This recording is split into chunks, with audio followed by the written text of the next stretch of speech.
শিক্ষার্থীরা তোমরা ভালো আছো, আমরাও ভালো আছি। আজকে আবারও আমি তোমাদের অনলাইন ক্লাসে স্বাগত জানাচ্ছি। ভেক্টরের আজকে আমি তৃতীয় ক্লাস নিব। একাদশ শ্রেণী পদার্থবিজ্ঞান প্রথম চ্যাপ্টার প্রথম পত্রের দ্বিতীয় অধ্যায় ভেক্টর 3 নম্বর ক্লাস। আজকে যে বিষয়টি আলোচনা করব তোমাদের সামনে, ভেক্টর রাশির জ্যামিতিক যোগ বা জ্যামিতিক যোগের নিয়ম। ভেক্টর রাশির মান এবং দিক আছে। যে সকল রাশির মান ও দিক দুটোই আছে তাকেই সেই রাশিগুলোকে আমরা ভেক্টর রাশি বলবো। একটি ভেক্টর রাশির সাথে আরেকটি ভেক্টর রাশির যোগ বিয়োগ করা যায়। একটি ভেক্টর রাশির সাথে অন্য একটি ভেক্টর রাশির যোগ বিয়োগ করা যাবে না। যেমন বেগের সাথে বেগেরই যোগ বিয়োগ হবে, স্মরণের সাথে স্মরণেরই যোগ বিয়োগ হবে, বলের সাথে বলেরই যোগ বিয়োগ হবে। ভেক্টর রাশির মান এবং দিক দুটোই থাকার কারণে ভেক্টর রাশির যোগ বিয়োগ সাধারণ বীজগণিত নিয়মে করা যায় না। ভেক্টর রাশির দিক, এই দিকটাই কিন্তু সব ক্ষেত্রেই বিঘ্ন ঘটাবে। যেমন নদীতে নৌকার স্রোত আছে এবং নৌকার বেগ আছে। নদীতে পানির স্রোত আছে এবং কি নৌকা যদি চলে, অর্থাৎ স্রোতের বেগ নৌকার বেগ দুটাই কম্বিনেশন করে কিন্তু নৌকাটি আগাবে। এ কারণে যদি আমরা বলি যে একটা নদীতে স্রোতের বেগ 6 কিলোমিটার, ঘন্টায় 6 কিলোমিটার, নৌকার বেগ ঘন্টায় 8 কিলোমিটার, তাহলে এই নৌকাটির প্রকৃত বেগ 8 6 14 কিলোমিটার কিন্তু হবে না। তাহলে কি হবে? প্রকৃত বেগটা কিন্তু একটু ভিন্ন হবে। কেমন করে ভিন্ন হবে? কারণ এখানে স্রোত আছে, এটা হলো স্রোতের বেগ, এ পাশে স্রোতের বেগ আর এটা হলো নৌকার বেগ। অর্থাৎ নদীতে যখন একটি নৌকা চলবে তখন স্রোত এবং নৌকার বেগ, স্রোতের বেগ এবং নৌকার বেগ দুটা যুক্ত হয়ে নৌকাটি চলবে। এই কারণে 8 আর 6 সরাসরি যোগ করে আমরা 14 পাবো না। তাহলে 14 প্রকৃত বেগ 14 হবে না, তাহলে প্রকৃত বেগ কিন্তু একটু ভিন্ন হবে। কারণ এই কারণেই বলছিলাম যে ভেক্টর রাশির যোগ সাধারণ বীজগণিত নিয়মে করা যাবে না। অর্থাৎ এই যে দুটি ভেক্টরের মাঝখানে যে কোণটা, এই কোণের উপর নির্ভরশীল, অর্থাৎ দিকের উপর নির্ভরশীল। এই কারণেই ভেক্টর রাশি যোগ সাধারণ বীজগণিত নিয়মে করা যাবে না, জ্যামিতিক নিয়মে করতে হবে। অর্থাৎ তোমাকে দিক উল্লেখ করে এখানে কাজ করতে হবে। এবং দিকটা কোন দিকে হবে? এই নৌকাটার প্রকৃত দিক হবে দুইটি বেগের, অর্থাৎ দুইটি ভেক্টর, মনে করো স্রোত একটি ভেক্টর এদিকে যাচ্ছে, নৌকা একদিকে যাচ্ছে, অর্থাৎ এই দুই বেগের মাঝখান দিয়ে নৌকাটি অপর পারে যাবে। তাহলে এই কারণে বলছিলাম যে ভেক্টর রাশি যোগ সাধারণ বীজগণিতের নিয়মে করা যায় না, জ্যামিতিক নিয়মে করতে হবে। কারণ এখানে ভেক্টর রাশিতে মান এবং দিক দুটোই আছে, মানের পাশাপাশি দিক আছে, দিকটি অবশ্যই উল্লেখ করতে হবে। ভেক্টর রাশিতে দিকটি সব ক্ষেত্রেই বিঘ্ন ঘটাবে। আবারও বলছি, স্রোতের বেগ যদি ঘন্টায় 6 কিলোমিটার হয়, নৌকার বেগ যদি ঘন্টায় 8 কিলোমিটার হয়, তাহলে কিন্তু নৌকার প্রকৃত বেগ 8 6 14 হবে না, প্রকৃত বেগটা কিন্তু ভিন্ন হবে। 14 হবে কখন? যখন তুমি স্রোতের দিকে নৌকাটিকে নিয়ে যাবে, স্রোতের দিকেই নৌকাটিকে নিয়ে যাবে, তখন কিন্তু আমরা 14 করতে পারবো। যদি স্রোতের বিপরীতে নৌকাটি আসে তাহলে কিন্তু এটা বিয়োগ হয়ে 2 মাত্র হবে। তাহলে এই 8 এবং 6 এর যোগফলটা হবে সর্বনিম্ন এদিকে 2 হবে, সর্বোচ্চ এদিকে 8 6 14 হবে। অর্থাৎ 2 থেকে 14 মতো, 14 এর মধ্যে যতগুলি সংখ্যা আসবে সবগুলাই কিন্তু এই দুটি ভেক্টরের যোগফল হবে। ওকে, তাহলে আমরা আজকে বললাম ভেক্টর রাশির জ্যামিতিক যোগ। এরপরে যাচ্ছি যে টপিকসটা, লব্ধি কাকে বলে। দেখো, লব্ধি মানে কিন্তু যোগফল। লব্ধি কাকে বলে? দেখো, লব্ধি মানে ফলাফল, দুটি ভেক্টরের বা দুই বা ততোধিক ভেক্টরের যোগ করলে যে নতুন ভেক্টরটি পাওয়া যায় সেটাকে লব্ধি ভেক্টর বলে। তাই লব্ধি ভেক্টর কাকে বলে আবারও বলছি, দুই বা ততোধিক ভেক্টর যোগ করে যে নতুন ভেক্টরটি পাওয়া যায় তাকে লব্ধি ভেক্টর বলা হয়। লব্ধিকে আর দিয়ে প্রকাশ করবো আমরা, আর রেজাল্টেন্ট থেকে আর আসছে। তাহলে লব্ধি কাকে বলে, দুই বা ততোধিক ভেক্টর যুক্ত করে যে নতুন ভেক্টরটি পাওয়া যায় সেই নতুন ভেক্টরটিকে আমরা লব্ধি বলবো। আমি দেখো পি একটা ভেক্টর, কিউ আর একটি ভেক্টর, এই দুই ভেক্টর যোগ করে নতুন একটি ভেক্টর পাবো, এই নতুন ভেক্টরটিকে আমরা লব্ধি বলতেছি। আর পি এবং কিউ এই লব্ধির অংশ বা উপাংশ বলবো আমরা। তাহলে লব্ধি কাকে বলে আমরা পাইলাম, ভেক্টর রাশির জ্যামিতিক যোগ, এটা আমরা বুঝলাম। এরপরে ভেক্টর রাশির জ্যামিতিক যোগ 5টি সূত্রের সাহায্যে করা যায়। তাহলে ভেক্টর রাশির যোগ কয়টা সূত্রের সাহায্যে করা যাবে, 5টি সূত্রের সাহায্যে।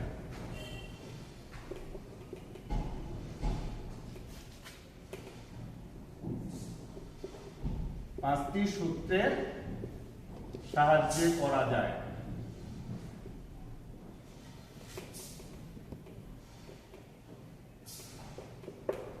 এক, সাধারণ সূত্র বা সাধারণ নিয়ম। 2, ত্রিভুজ সূত্র।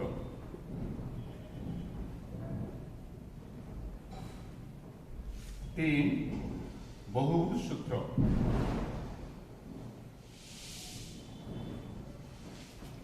4, সামান্তরিক সূত্র।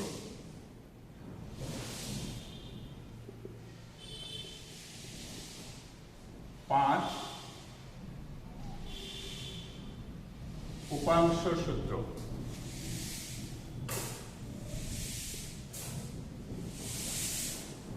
তাহলে ভেক্টর রাশির যোগ আমরা দেখতে পাচ্ছি, ভেক্টর রাশির যোগ 5টি সূত্রের সাহায্যে করা যায়। 1, সাধারণ সূত্র। 2, ত্রিভুজ সূত্র। 3, বহুভুজ সূত্র। 4, সামান্তরিক সূত্র। 5, উপাংশ সূত্র। তো আমরা এখন শুরু করি সাধারণ সূত্র কোনটা। দেখো সাধারণ সূত্রটা কি,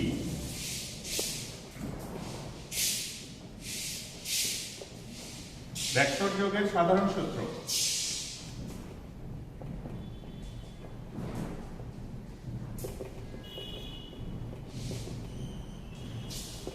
একটি ভেক্টর রাশির শীর্ষবিন্দুতে যদি এটা আমরা পি ভেক্টর ধরি, একটি ভেক্টর রাশি, দেখো একটি ভেক্টরের শীর্ষবিন্দু তীর চিহ্নটাতে অপর একটি ভেক্টরের পাদবিন্দু স্থাপন করলে, পি ভেক্টরের শীর্ষবিন্দু আমরা যদি একটা চিত্র দেখাই এ বি, পি ভেক্টরের শীর্ষবিন্দু বি বিন্দুতে কিউ ভেক্টরের পাদবিন্দু স্থাপন করলে প্রথম ভেক্টরের পাদবিন্দু দ্বিতীয় ভেক্টরের শীর্ষবিন্দু সংযোগ রেখাটা ওই ভেক্টর দুটার লক্ষ্যে নির্দেশ করবে। তাহলে আমরা বলছিলাম সাধারণ সূত্রটা বা সাধারণ নিয়মটা হচ্ছে, একটি ভেক্টরের শীর্ষবিন্দুতে অপর একটি ভেক্টরের পাদবিন্দু স্থাপন করলে প্রথম ভেক্টরের পাদবিন্দু দ্বিতীয় ভেক্টরের শীর্ষবিন্দুর সংযোজক যে রেখাটা সেটাই দুই ভেক্টরের লব্ধি নির্দেশ করবে। এটাকে আমি আর দিয়ে প্রকাশ করতেছি। এবং দিক হবে প্রথম ভেক্টরের পাদবিন্দু থেকে দ্বিতীয় ভেক্টরের শীর্ষবিন্দুর দিকে। তাহলে সাধারণ সূত্রটা বুঝতে পারছি। অবশ্যই একটা ভেক্টরের শীর্ষবিন্দুতে আরেকটি ভেক্টরের পাদবিন্দু স্থাপন করতে হবে, এটাই নিয়ম, করতেই হবে।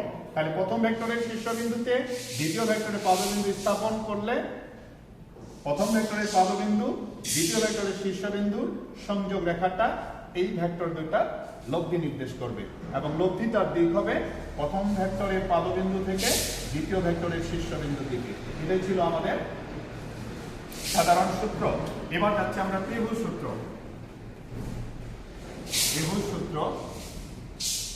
এবার যাব আমরা ত্রিভুজ সূত্র। এটা কি বলা হয় ত্রিভুজ, দেখো এটাকে যদি আমরা বলি এ বি সি একটা ত্রিভুজ, এই ত্রিভুজের দুটা সন্নিহিত বাহু এ বি আর বিসি একই ক্রমে মানে এবং দিকে দুটি ভেক্টরের যদি প্রকাশ করা হয়, দুটি ভেক্টরকে যদি মান এবং দিকে প্রকাশ করা হয়, আমরা আবারও বলছি যে একটি ত্রিভুজের দুটা সন্নিহিত বাহু, একটু মনোযোগ দিয়ে শোনো, একটি ত্রিভুজের দুইটা সন্নিহিত বাহু, লাগানো বাহুগুলাকে সন্নিহিত বাহু বলা হয়। একটি ত্রিভুজের দুইটা সন্নিহিত বাহু একই ক্রমে, মানে একই দিকে যাবে, এই দেখো একই ক্রম, এ বি সি একই ক্রমে দুটি ভেক্টরের মান ও দিক যদি নির্দেশ করে, তাহলে ত্রিভুজের তৃতীয় বাহুটি বিপরীত ক্রমে ওই ভেক্টর দুইটা লব্ধি নির্দেশ করবে। তাহলে দেখো ত্রিভুজ সূত্রটা খুব ইম্পর্টেন্ট সূত্র, এই জন্য আমি আরেকবার তোমাদেরকে স্মরণ করে দিতে চাই যে একটি ত্রিভুজের দুটা সন্নিহিত বাহু একই ক্রম বলতে এ বি সি একই ক্রমে যদি দুটি ভেক্টরের মান ও দিক নির্দেশ করে, তাহলে তৃতীয় বাহুটা বিপরীত ক্রমে ওই ভেক্টর দুটার লব্ধি নির্দেশ করবে। বিপরীত ক্রম বলতে এ বি সি, আবার উঠে আসে আমরা বলবো এসি, এটা হলো বিপরীত। আর যদি আমি এভাবে বলি এ বি সি এ, এটা হলো একই ক্রম, এ বি সি একই ক্রম, এসি এটা হলো বিপরীত ক্রম, সি এ না, কি বলতে হবে এসি, অর্থাৎ প্রথম ভেক্টরের পাদবিন্দু থেকে দ্বিতীয় ভেক্টরের শীর্ষবিন্দুর দিকটা বলতে হবে, অর্থাৎ শুরু থেকে আবার শুরুতে আসতে হবে। এসি হচ্ছে আমাদের এখানকার লব্ধি। তাহলে ত্রিভুজ সূত্রটা দেখো তোমরা, এ বি তীরটা এদিকে গেছে, এরপরে বি, বির পরে আবার সি, দেখো চিত্রে বিসি সমান এসি, সি এ না সমান এসি। তাহলে এটাকে যদি আমরা সি ভেক্টর ধরি, এটাকে যদি কিউ ভেক্টর ধরি, এটা হবে আর ভেক্টর। তাহলে এটাই ছিল আমাদের ত্রিভুজের সূত্র। যদি তুমি এসিটাকে যদি সিএ করতে চাও, তাহলে দিক চেঞ্জ করতে হবে। আমরা আগে বলছি যে ভেক্টর রাশি কিন্তু সাধারণ নিয়ম মেনে চলে না, তাহলে ভেক্টর রাশি কিন্তু দিক উল্লেখ করতে হবে। তুমি যদি এসিটাকে সিএ বলতে চাও, তাহলে কিন্তু এখানে ঋণাত্মক ভেক্টর দিতে হবে। দেখো কিভাবে, কেমন করে, এবি প্লাস বিসি। আমি যদি এই এসিটাকে সিএ করতে চাই, তাহলে সামনে একটি মাইনাস চিহ্ন দিতে হবে। তাহলে ওটাকে যদি আমি বাম পাশে নিতে চাই, তাহলে প্লাস হয়ে গেল। বাম পাশে আনলে ডান দিক থেকে বাম দিকে নিয়ে আসলে প্লাস হয়ে যাবে, ডান দিকে জিরো হয়ে যাবে। তাহলে দেখো এবার এখানে আমরা একই ক্রম পেয়ে যাচ্ছি। এরপরে বি, বির পরে সি, সির পরে আবার এ, অর্থাৎ এ বি বি সি আবার সি এ, এটা কিন্তু একই ক্রম। তাহলে একটা ত্রিভুজের তিনটা বাহু একই ক্রমে যদি তিনটি ভেক্টরকে নির্দেশ করে, তাহলে তাদের যোগফল কিন্তু শূন্য হবে। তোমরা দেখো ত্রিভুজ সূত্রটার নিচের দিকে অনুসিদ্ধান্ত একটি পয়েন্ট আছে, ওইখানে তোমরা পাবে যে ত্রিভুজের তিনটা বাহু যদি একই ক্রমে তিনটা ভেক্টরকে নির্দেশ করে, তাহলে তাদের যোগফলটা জিরো হবে। এটাও কিন্তু আমরা একটা শূন্য ভেক্টর বলতে পারি, যে যে ভেক্টরের মান শূন্য তাকে শূন্য ভেক্টর বলবো। তাহলে এই ত্রিভুজ সূত্রটির গাণিতিক কোনো আমরা প্রমাণ পাবো না, এটা ভাষার দিক থেকেই আমাদেরকে বলতে হবে, এটা কিন্তু গাণিতিক প্রমাণ পাবো না। কিন্তু এই সূত্রটাকে ভিত্তি করে বাকি বহুভুজ সূত্র, সামান্তরিক সূত্র কিন্তু আসবে। অতএব এই সূত্রটি খুবই গুরুত্বপূর্ণ। ওকে, তাহলে একটি ত্রিভুজের দুইটা সন্নিহিত বাহু একই ক্রমে যদি দুটি ভেক্টরের মান ও দিক নির্দেশ করে, তাহলে তৃতীয় বাহুটা বিপরীত ক্রমে ওই ভেক্টর দুইটার লব্ধি নির্দেশ করবে। এবি প্লাস বিসি সমান এসি, এবি প্লাস বিসি সমান এসি, সিএ নয়। সিএ করতে গেলে মাইনাস দিতে হবে, বাম পাশে নিয়ে আসলে প্লাস দিতে হবে, এটা হলো একই ক্রম। তাহলে আমরা করলাম ত্রিভুজ সূত্র, এরপরে যাচ্ছি আমরা বহুভুজ সূত্র। একটু বই বের করে খাতা কলম, বই বের করে খাতা কলম নিয়ে কাজ করবে। কিন্তু যারা এখনো বই কিনোনি, বই কিনে পড়ালেখা শুরু করে দাও। ইসাহাকের বইটা কিনবে, ফার্স্ট পার্টের ইসাহাক আলী, ইসাহাক স্যারের বইটা কিনবে। আমরা এবার যাচ্ছি বহুভুজ সূত্র। বহুভুজ সূত্র, বহুভুজ সূত্র অনেকগুলা ভুজ থাকবে। তোমরা দেখো চিত্রে, একটা, এদিকে দিলাম আরেকটা, এখানে দিলাম আমি আরেকটা, হ্যাঁ, আরো যদি দিতে চাও আরো একটা এদিকে দেওয়া যাবে। তাহলে এটাকে যদি আমি ও দিই, O P Q R S, ও থেকে পি এর দিকে গেল, পি থেকে কিউ এর দিকে গেছে, কিউ থেকে আর এর দিকে গেছে, তারপরে কোথায় গেল, এস এর দিকে। এখানে লব্ধিটা হবে, তুমি যতগুলি ভেক্টর এখানে দেখাও, লব্ধি কিন্তু first and last, first and last. তাহলে এইটা হলো আমাদের লব্ধি, এই যে লব্ধি, লব্ধি হবে আমাদের ওএস। তাহলে এটাকে যদি আমি এ ভেক্টর ধরি, এটাকে যদি বি ভেক্টর ধরি, এটাকে যদি সি ভেক্টর ধরি, এটাকে যদি আমি ডি ভেক্টর ধরি, এটা কি হয়ে যাবে? এটা ই ভেক্টর হয়ে যাবে। ওকে, তাহলে সবগুলোর যোগফল কিন্তু কি হবে? A plus B plus C plus D সমান ই। ফার্স্ট এন্ড লাস্ট হচ্ছে লব্ধি। তাহলে A B OP P Q plus Q R plus R S যোগ করলে ওএস এর সমান হবে। দেখো আমি বলছিলাম যে এ ভেক্টর, চিত্রে দেখো B vector plus C vector plus D vector যোগ করলে ফার্স্ট এন্ড লাস্ট, অর্থাৎ শুরু আমার কোথায় ছিল ওতে, শেষ আমি কোথায় করলাম যে এস এ। তাহলে ও এস অর্থাৎ ইটা হবে লব্ধি ভেক্টর। যদি আমি এখন এটাকে প্রমাণ দেখাতে চাই, এখানে অবশ্যই আগে বলছিলাম যে ত্রিভুজের সূত্রটি ভিত্তি ধরে বাকি সূত্রগুলি আনা যাবে, কিন্তু ত্রিভুজের সূত্রের কোনো গাণিতিক প্রমাণ নেই। আমি এখানে একটি ত্রিভুজ অঙ্কন করে নিব। দেখো এখানে একটা আমি ত্রিভুজ করে নিলাম। ত্রিভুজটার নাম দেখতে পাচ্ছি আমরা ও পি কিউ। এই ত্রিভুজে যদি আমরা ত্রিভুজ সূত্রটিকে ব্যবহার করি তাহলে কি পাবো?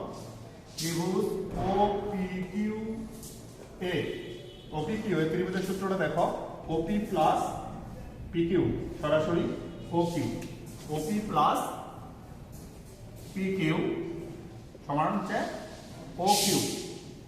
এটা ছিল এ ভেক্টর, এটা ছিল বি ভেক্টর, ও কিউ ভেক্টরকে আমরা নতুন পাইলাম 1 নম্বর। আবার দেখো আমি এখানে আরেকটা ত্রিভুজ করব। এখানে একটা আরেকটা 2 নম্বর ত্রিভুজ। এটা 2 নম্বর ত্রিভুজটা কি? O Q R. ত্রিভুজ ও কিউ আর এ যদি আমি ত্রিভুজ সূত্রটি ব্যবহার করি, আমি সংক্ষেপে দিচ্ছি O Q R. O Q R এ, ও কিউ আর এ কি হবে? ও কিউ প্লাস কিউ আর, ও কিউ প্লাস কিউ আর সমান ও আর, সমান ও আর। তুমি দেখো তো এখানে 1 নং সমীকরণ এটা কি আছে? ও কিউ এর পরিবর্তে আমি কি লিখতে পারি? এ প্লাস বি। ও কিউ এর পরিবর্তে আমি এখানে এ প্লাস বি বসাই দিব। তাহলে এ প্লাস বি আর কিউ আর, চিত্রে চলে যাও, কিউ আর সমান আমরা সি লিখতে পারবো। তাহলে সি সমান হলো ও আর। তাহলে এটা দিব আমি 2 নম্বর সমীকরণ। তুমি দেখো উপরে আরেকটি চিত্র আমরা পাই যাচ্ছি, ত্রিভুজ ও আর এস, ও আর এস। তাহলে এই ত্রিভুজে আমার ও আর প্লাস আর এস ইকুয়াল কি হবে? ও এস। আমি 3 নম্বর চিত্রটাতে চলে যাচ্ছি, 3 নম্বর ত্রিভুজটাতে ও, একটু দেখো নিচের দিকে ও আর S, O R S A আমি কি পাবো? ও আর প্লাস আর এস সমান ও এস। এখানে ও আর এর মান কত? তুমি 2 নম্বরে দেখো, ও আর এর মান আমি 3টা পাইছি। ও আর এর পরিবর্তে, এই ও আর এর পরিবর্তে A vector plus B vector plus C vector. এখানে আর এস এর পরিবর্তে ডি ভেক্টর লেখা যাবে। আর এস এর পরিবর্তে ডি ভেক্টর, ডান দিকে ওএস ভেক্টর। ওএস ভেক্টরটাকে আমি কি ধরছি?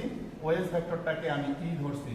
দেখো তুমি শুরুতেই তোমাকে বলছিলাম আমি যে A plus B plus C plus D সমান ই পাবো।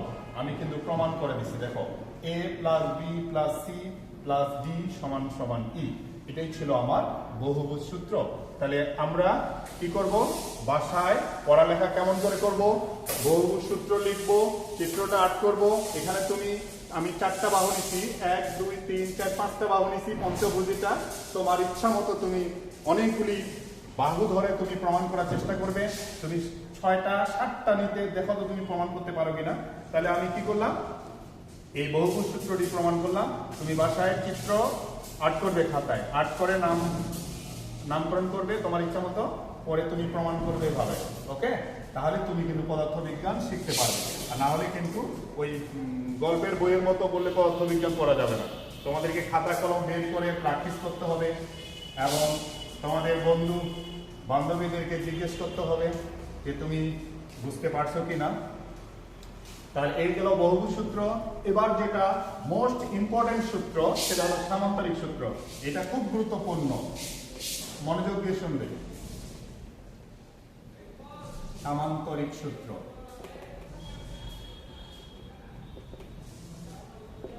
সামান্তরিক সূত্র। তাহলে সামান্তরিক কাকে বলে? যে চতুর্ভুজের বিপরীত বাহুগুলি সমান এবং সমান্তরাল এবং কোণগুলি একটাও সমকোণ নয়, সেই চতুর্ভুজটাকে বলবো আমরা সামান্তরিক। আমি চিত্রে সামান্তরিকটা একটু অঙ্কন করে দেখাচ্ছি।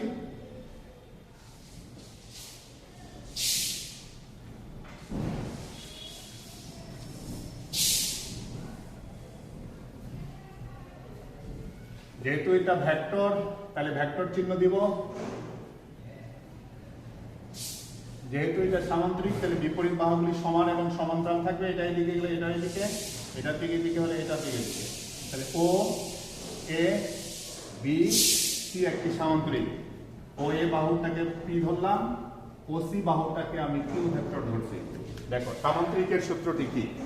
কোন সামান্তরিকের একটি কৌণিক বিন্দু থেকে অঙ্কিত সন্নিহিত বাহুদ্বয়, অঙ্কিত সন্নিহিত বাহু, সন্নিহিত মানে লাগানো, একটা ও এ একটা ও সি, একই সময়ে কোন কোণার উপর ক্রিয়ারত দুটি ভেক্টরের মান ও দিক যদি নির্দেশ করে। কোন সামান্তরিকের একটি কৌণিক বিন্দু ও হতে, কোন সামান্তরিকের একটি কৌণিক বিন্দু ও হতে সন্নিহিত অঙ্কিত সন্নিহিত বাহুদ্বয় একই সময়ে কোন কোণার উপর ক্রিয়ারত দুটি ভেক্টরের মান এবং দিক যদি নির্দেশ করে, তাহলে সামান্তরিকের ওই কৌণিক বিন্দু থেকে অঙ্কিত যে কর্ণটি, সেই কর্ণটি ওই ভেক্টর দুটার লব্ধি নির্দেশ করবে। তাহলে ও এ প্লাস ও সি সমান হবে আর। এই ছিল আমাদের সামান্তরিকের সূত্র। এবং এখানে তুমি দেখো, এখানে কি তাহলে সাধারণ সূত্রটি লঙ্ঘিত হইল আমাদের? সাধারণ সূত্রটি আমরা কি বলছিলাম? যে একটা ত্রিভুজের শীর্ষবিন্দুতে আরেকটা ত্রিভুজের পাদবিন্দু আনতে হবে। তুমি দেখো তো এখানে পি ভেক্টর আর কিউ ভেক্টরের দুটোই পাদবিন্দু একখানে হয়ে গেছে। তাহলে তো এখানে সাধারণ সূত্রটি আপাত দৃষ্টিতে মনে হচ্ছে লঙ্ঘিত হয়েছে, কিন্তু আমরা বলবো যে এটা সাধারণ সূত্র লঙ্ঘিত হয় নাই। কেন? সামান্তরিকের কিন্তু বিপরীত বাহুগুলি সমান এবং সমান্তরাল। তুমি তাহলে দেখো এই ওসি আর এবি কিন্তু সমান এবং দিক কিন্তু একই দিকে, তাহলে এই ভেক্টর দুটিকে আমরা সমান এবং সমান্তরাল বলতে পারবো। তুমি এবার দেখো তাহলে ও এ অর্থাৎ পি ভেক্টরের শীর্ষবিন্দুতে কিউ ভেক্টরের পাদবিন্দু স্থাপন হয়ে গেল, তাহলে এটা আমাদের সাধারণ সূত্রে পড়ে গেল এবার। আর ফার্স্ট এন্ড লাস্ট অর্থাৎ ওবিটা হচ্ছে লব্ধি। তাহলে এখানে সামান্তরিকের সূত্রটা কি পাবো? ও এ প্লাস, আমরা কিন্তু আর এবি লিখবো না, আমরা কিন্তু সাধারণ সূত্র সামান্তরিকের সূত্র ও এ প্লাস ও সি এ ব্যবহার করব, সমান সমান ওবি। তাহলে এটা যদি আমরা পি ভেক্টর ধরি, এটা যদি কিউ ভেক্টর ধরি, ইকুয়াল আর ভেক্টর। এই ছিল আমাদের সামান্তরিকের সূত্রের বিবৃতি ব্যাখ্যা। এবার আমরা সামান্তরিক সূত্রের সাহায্যে লব্ধির মান এবং দিক নির্ণয় করব। লব্ধিটার মান এবং দিক। তাহলে সামান্তরিক সূত্রের সাহায্যে লব্ধির মান। এবার আমরা লব্ধির মানটা করব। এবার লব্ধির মান কিভাবে বের করি? সামান্তরিক সূত্রের সাহায্যে। তাহলে এখানে আমাদের চিত্রে একটু কাজ আছে। কাজটা হচ্ছে দেখো, বি বিন্দু থেকে ও এর বর্ধিতাংশের উপর বি এন লম্ব আঁক করি। বি বিন্দু থেকে ও এর বর্ধিতাংশের উপর বি এন লম্ব অঙ্কন করি। পি এবং কিউ ভেক্টরের অর্থাৎ দুটি ভেক্টরের মাঝখানে কোণটাকে আমরা আলফা ধরি। এবার দেখো জ্যামিতির ভাষায় ওসি সমান্তরাল এবি, যেহেতু সামান্তরিক ওসি সমান্তরাল এবি যদি সমান্তরাল হয়, তাহলে ও এ এন কিন্তু ছেদক। ছেদক বলে এই কোণটাকে এই কোণের সমান অনুরূপ কোণ হিসাবে লেখা যাবে। অর্থাৎ আমরা কি দেখতে পাচ্ছি? বি এ এন কোণ, বি এ এন কোণ সমান সমান এ ও সি কোণ সমান সমান আলফা লেখা যাবে। ওকে, তাহলে এই কোণটা আমরা আলফা লিখতে পারলাম। আর আগে বলছি আমরা বি বিন্দু থেকে ও এর বর্ধিতাংশের উপর বি এন লম্ব, বি এন লম্ব যখনই বি এন লম্ব হয়ে গেল, তখন ও বি এন একটি সমকোণী ত্রিভুজ হয়ে গেল। তাহলে ও বি এন সমকোণী ত্রিভুজ থেকে ও বি এন সমকোণী ত্রিভুজ হতে পাই পিথাগোরাসের উপপাদ্য ওবি স্কয়ার সমান ON square plus BN square, ON square plus BN square. এই ওএনটাকে আবার দেখো, এই ওএন আছে, ওএনটাকে আমরা ওএ প্লাস এএন ব্যবহার করতে পারি। এখানে দেখো ওএ প্লাস এএন, এটার উপর whole square plus BN square. তাহলে আমরা পেয়ে গেলাম এখানে। এখন আমরা ও এর মান, ও এটাকে পি ভেক্টর বলছি, ও এটাকে পি ভেক্টর, ওবিটাকে আমরা আর ভেক্টর ধরছি, ওসিটাকে কিউ ভেক্টর, ওসি মানে কিন্তু এবি, এবিটা হলো কিউ ভেক্টর। তাহলে এগুলা কিন্তু মান বিবেচনা করতেছি আমরা। এখানে ওবির মান জানি, ও এর মান জানি, কিন্তু এ এন আর বি এন আমরা জানি না। এই কারণে আমরা এখানে কি করলাম, এখানে আমরা একটা 1 নম্বর সমীকরণ ব্যবহার করলাম। এবার ছোট্ট আরেকটি ত্রিভুজ এ বি এন, এটা লম্ব, এটা অতিভুজ, এখানেও কিন্তু একটি সমকোণী ত্রিভুজ আছে। তাহলে এ বি এন ত্রিভুজ হতে পাই। হ্যাঁ, এ বি এন, একটু এদিকে আমরা সাইডে দেখাচ্ছি। এ বি এন ত্রিভুজ হতে পাই। কি পাবো আমরা, এটা ভূমি, এটা অতিভুজ, এটা লম্ব, ভূমি অতিভুজ লম্ব। তাহলে ভূমি বাই অতিভুজ কি হয়, ভূমি হচ্ছে এ এন, অতিভুজ হচ্ছে এ বি। তাহলে ভূমি বাই অতিভুজ হচ্ছে কজ আলফা। ওকে, আমি এ এন এর মান বের করব। তাহলে এ এন সমান সমান হবে A B cause alpha. A B সমান সমান আগে বলছি যাকে কিউ ভেক্টর, যেহেতু এগুলা মান, তাহলে কিউ কজ আলফা লেখা যাবে। তাহলে এ এন এর মান আমি পেয়ে গেছি Q cos alpha, A N এর মান পেয়ে গেলাম কিউ কজ আলফা। আমার কিন্তু আরেকটি মান দরকার বি এন, এই বি এন এর মান আমরা আবার একই নিয়মে বের করব। বিএন, এবার বিএনটা কিন্তু লম্ব, লম্ব ভাগ অতিভুজ। দেখো লম্ব ভাগ নিচের দিকে দেখো একটু, লম্ব ভাগ অতিভুজ, অতিভুজ আবার এবি সমান এবার লম্বের সাইন আলফা। সাগরে লবণ আছে, কবরে ভূত আছে। তাহলে ভূমির সঙ্গে কবর কস নিবে, লম্ব লবণের সাথে সাইন সাগর মিল আছে। তাহলে আমরা এখন নিব বিএন সমান সমান AB sine alpha, AB sine alpha. এবির মান আবারও আমরা কিউ সাইন আলফা লিখতে পারবো, অর্থাৎ বিএন সমান সমান পাইলাম কিউ সাইন আলফা। বিএন সমান সমান পাচ্ছি আমরা কিউ সাইন আলফা, বিএন সমান সমান কিউ সাইন আলফা। হ্যাঁ, এটা একটু জুম করে দেখি নাকি, বিএন সমান সমান কিউ সাইন আলফা। ওকে, তাহলে BN AN Q cos alpha, BN হচ্ছে কিউ সাইন আলফা।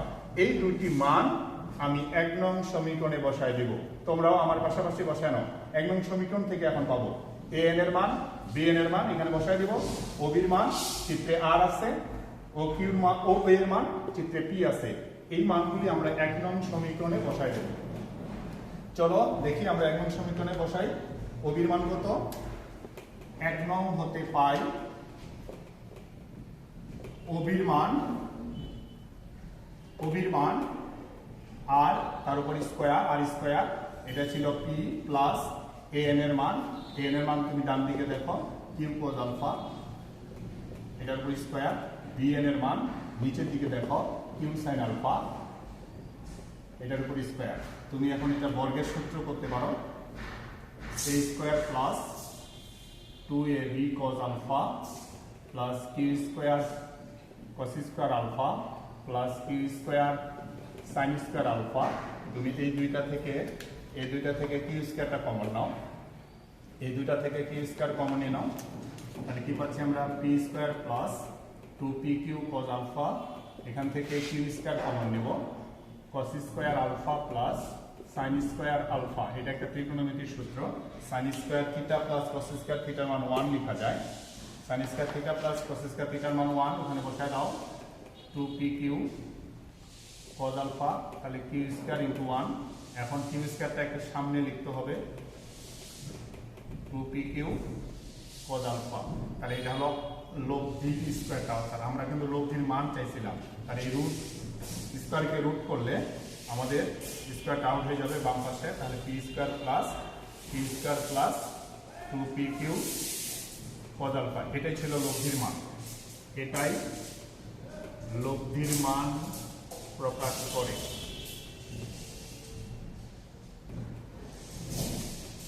আলফা হচ্ছে দুই ভেক্টরের মাঝখানে কোণ, আলফাটা ছিল দুই ভেক্টরের মাঝখানে কোণ, আরটা হচ্ছে লব্ধি পি আর কিউ ছিল দুটি ভেক্টরের মান। তাহলে দুটি ভেক্টরের মান P O Q R cos alpha, এই তিনটা রাশির উপর নির্ভরশীল হচ্ছে লব্ধির মানটা। তার লব্ধির কোনো অঙ্ক যদি লব্ধির মান বের করতে বলে, তাহলে তোমরা এই সূত্রটি ব্যবহার করবে যে আর সমান সমান root over P square plus Q square plus 2pq cos alpha.